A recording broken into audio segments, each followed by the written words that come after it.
And today we'll be doing a lot of we're talking about a lot of stuff, or we're dealing. I'll be teaching a lot of stuff, which includes arrays, um, methods that you can use in arrays, optional parameters, method overloading, and enums, and some other stuffs along the way. But without further ado, let us jump straight into what is array.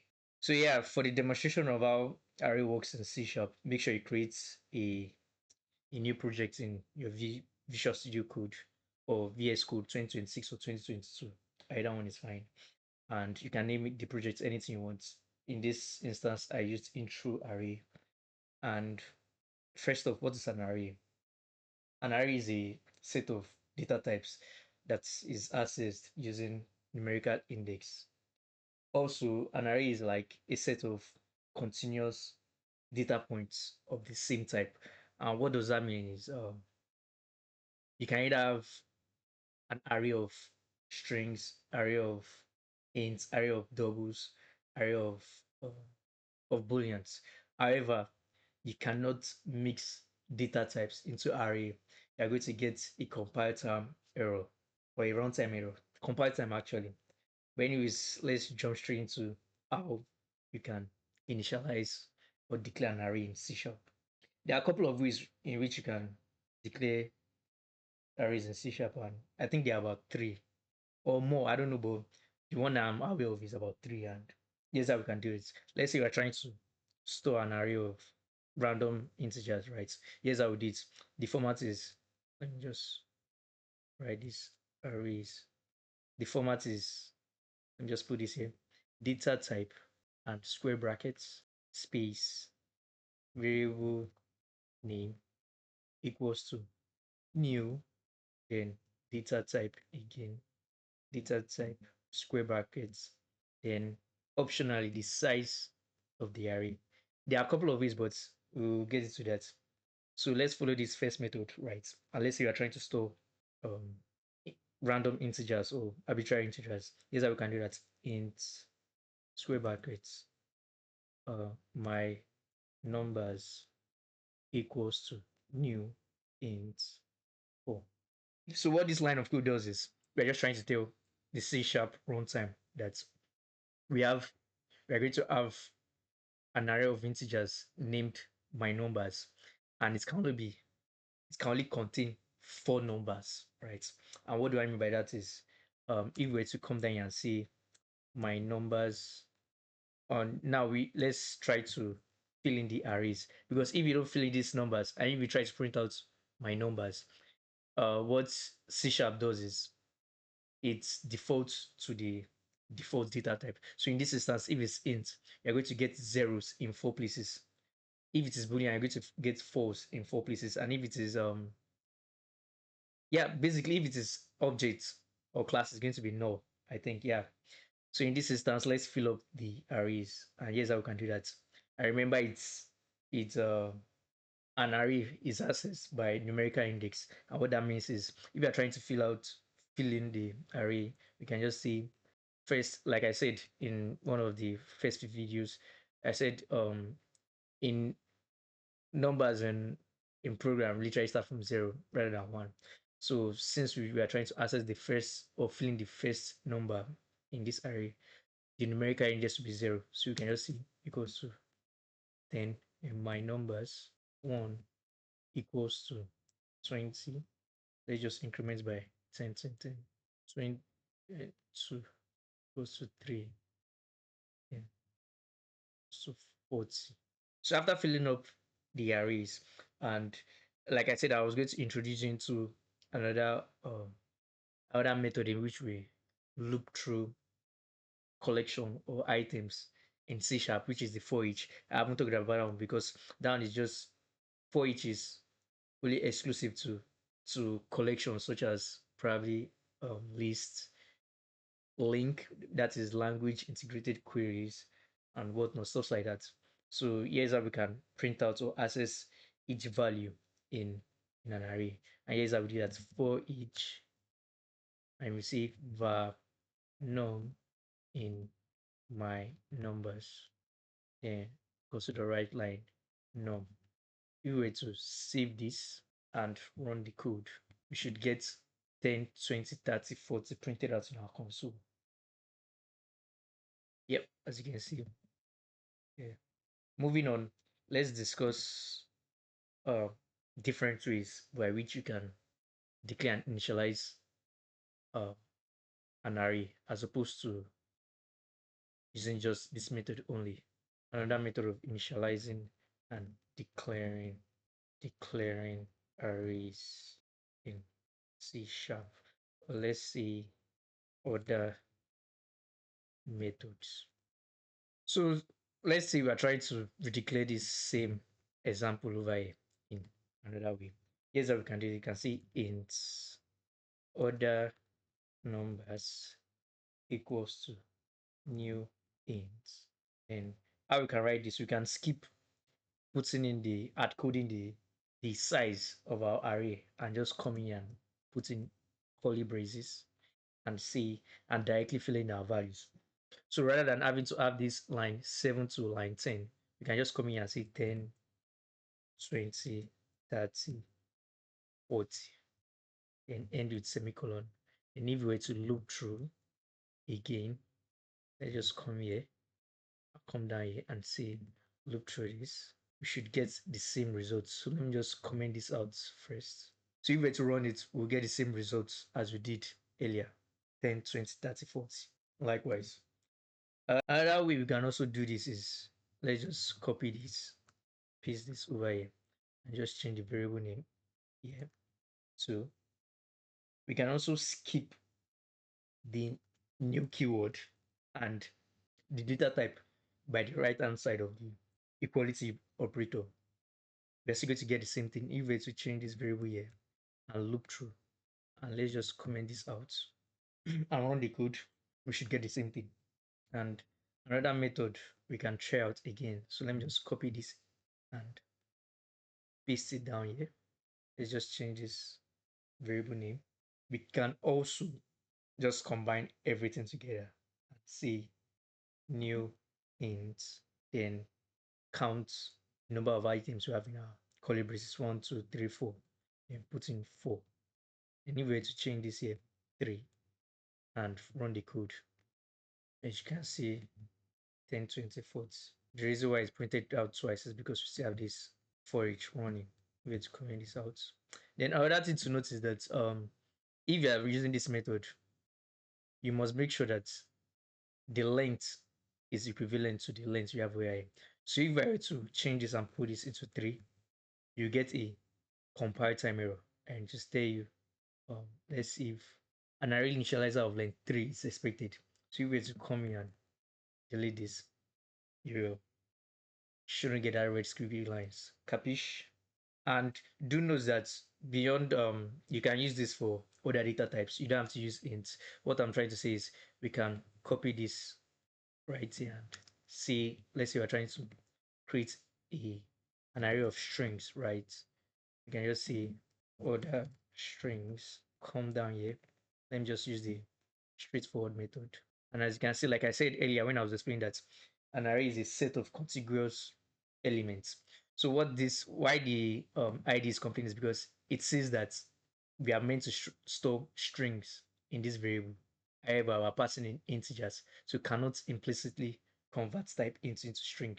So for us to resolve that, we just need to pass in strings, right? So let's see .net, comma, so, and if we were to look through this, other strings, value, I'm just coming here, value.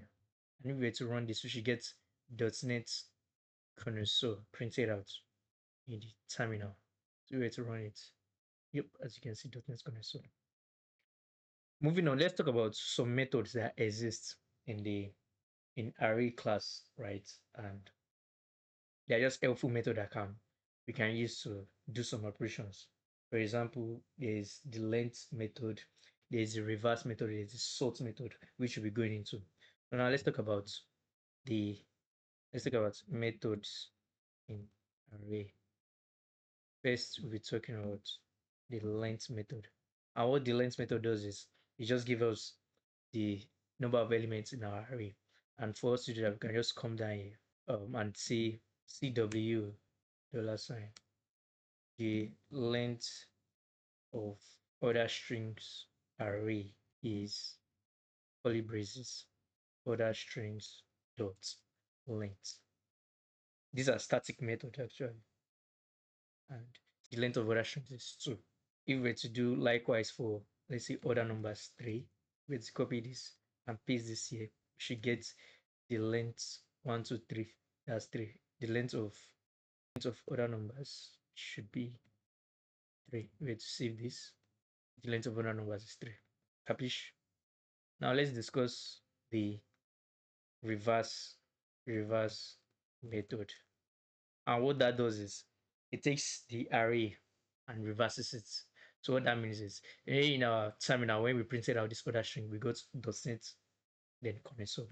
So if we were to apply the reverse on this variable here, we will get console and .net printed out in our console. And if we were to come down here and say array dot reverse, I'm passing the array, that's other strings, then let's loop through it again. Let's copy this and paste this over here.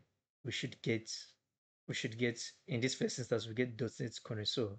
Then down here, we get .NET, then console. So let's run this. Yep, as you can see, in this initial instance, we got .NET, then console.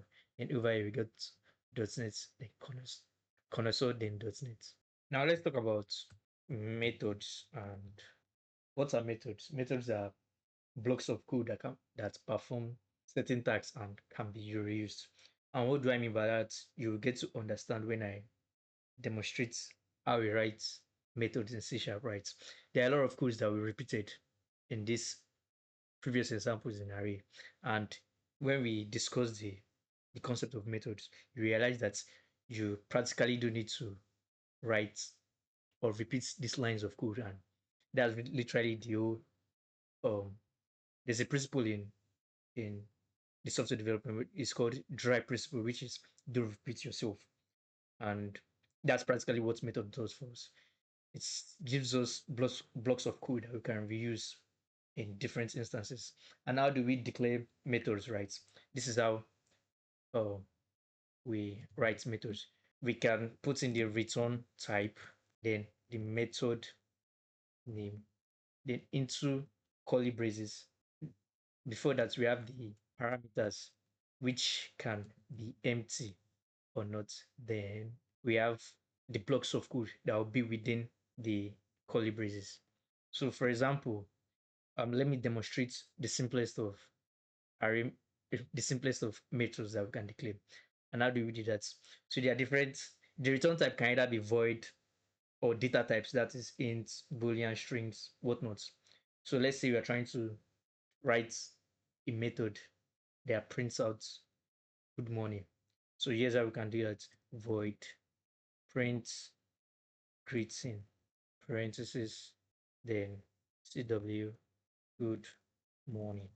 Then for us to make sure that this line of code from this block of code from line 68 to 71 runs, we now have to call the method. And how do we call that? We just bring in the name of the method that we declared over here and put in your parentheses, call it. Then you wait to run this code. You should get good morning. Yep, as you can see, good morning. So now back to how we can make sure that we don't have to repeat ourselves. We don't have to write this different for each in all of these examples. And how do we do that is we come here and say void print array into brackets. Then we have to pass in. So we think of, okay, what do we need to, what are we going to be reusing? And in this instance, it's going to be arrays of integers. And we have to pass it as parameter. That's int square brackets. Then let's just put in, let's see, the name of the parameter with numbers, then into brackets. Then we can just copy this line of code here for each loop. Copy this and paste it over here. Then we now have to say for each value in this instance, in this block of code, it is numbers we are trying to access here. We just put in numbers. Let me just comment all this for each. Let me just comment this out first. Yup, that's all. So we were to come down here and let's call this array print array. Then into brackets, you can see the compiler or the ID is already telling us we have to pass in an array of integers. So you can just scroll up here and say, okay, we want to make use of this variable by other numbers too. You can just come down here and paste this other numbers too. Then, okay, let me just run this and you see what I'm trying to talk about. If we were to run it, we should get the output. You can see 10, 20, 30, 40. So now remember that for us to loop through these different variable names, we had to rewrite for each loop at every instance. So now rather than having to write the for each loop at every instance, we can just come in here. We can just duplicate this line of code and change it to this variable where. So to make it much more distinct, let me change this other numbers 3 and say 100, 200, 500. So if we were to run this code now, you see it's get presented out 100, 200, 500. So you can see the whole advantage of using methods such that we just need to write a certain block of code once and we can use it multiple times. So now for the instance of string, right? You may be curious. Okay, for us to do the same thing. So we can either just write another method over since we are going to be dealing with array of strings, we can pass in the method, we can pass an array of strings because in the parameter we named its array of integers. So you can just come in here, print array strings, and come in here, change this into string. And if we were to pass in, if we were to pass in, sorry, strings, and if we were to pass in this method, what's to call this method, and just come down here and pass in this array here, other strings. Copy this, then scroll down, paste this here for the methods, and run the code. Capiche connector.net. And why is printing it out reverse is because we are still utilizing this array method. Anyway, to run this, you get our .net connect. So capiche is as simple as that. So beyond writing methods with the default return type, we can also write methods with that returns a particular data type. And what that means is rather than having to type in void, we can say we want to return a method. We want to have a method that returns a number. We can just come here and say int, like the way I demonstrated this example. It comes with the return type, the method name, and parameters. We can either take a parameters or no parameters. And how do we do? We can just say int my number method, curly braces for the method. We can just say um return 10. And if we wanted to utilize this method, we have to save the results in a variable.